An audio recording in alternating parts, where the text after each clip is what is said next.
प्रधानमंत्री नरेंद्र मोदी ने रविवार को अपने रेडियो कार्यक्रम मन की बात के जरिए देश को संबोधित किया। अपने संबोधन की शुरुआत प्रधानमंत्री ने माघ पूर्णिमा के पर्व से की।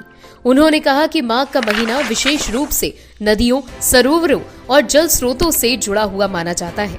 प्रधानमंत्री ने कहा कि पानी का स्पर्श जीवन और विकास के लिए जरूरी है। संत रविदास का जिक्र करते हुए उन्होंने कहा कि ये मेरा सौभाग्य है कि मैं संत रविदास जी की जन्मस्थली वाराणसी से जुड़ा हुआ हूँ। प्रधानमंत्री ने कहा कि युवाओं को कोई भी काम करने के लिए खुद को पुराने तौर तरीकों से बांधना नहीं चाहिए। उन्होंने कहा कि मैं दुनिया की सबसे प्राचीन भाषा तमिल सीखने के लिए बहुत प्रयास नहीं कर पाया, मैं तमिल नहीं सीख पाया। प्रधानमंत्री ने कहा कि ये एक सुंदर भाषा है। आप भी सुनिए प्रधानमंत्री नरेंद्र मोदी ने आगे मन की बात कार्यक्रम में क्या कुछ कहा। के सामने रखा, उसे सुधारने की राह दिखाई, और तभी तो मिराजी ने कहा था, गुरु मिलिया रैदास, दीनी ज्ञान की गुरु। ये मेरा सौभाग्य है कि मैं संत रविदास जी की जन्मस्थली वाराणसी से जुड़ा हूँ। संत रविदास जी के जीवन की आध्यात्मिक ऊंचाई को और उनकी ऊर्जा को मैंने उस तीर्थ स्थल में अनुभव किया है। साथियों, रविदास जी कहते थे, करम बंधन में बंद रहियो, फल की नात जियो आस। कर्म मानुष का धर्म है, सत भागे रविदास।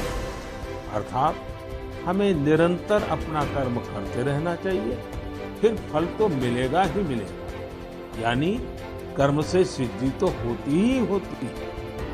हमारे युवाओं को एक और बात संत रविदास जी से जरूर सीखना। युवाओं को कोई भी काम करने के लिए खुद को पुराने तौर तरीकों में बांधना नहीं चाहिए। आप अपने जीवन को खुद ही तय करिए, अपने तौर तरीके भी खुद बनाइए और अपने लक्ष्य भी खुद ही तय करिए।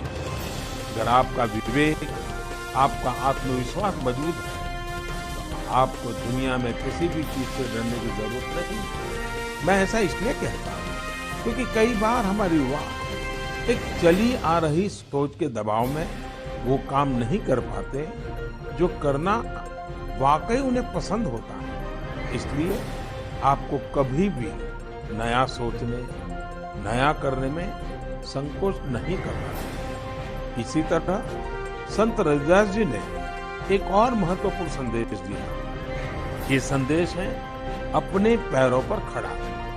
हम अपने सपनों के लिए किसी दूसरे पर निर्भर रहें, ये बिल्कुल ठीक नहीं है। जो जैसा है वैसा चलता रहे। रविदास जी कभी भी इसके पक्ष में नहीं थे, और आज हम देखते हैं कि देश का युवा भी इस सोच के पक्ष में बिल्कुल नहीं है।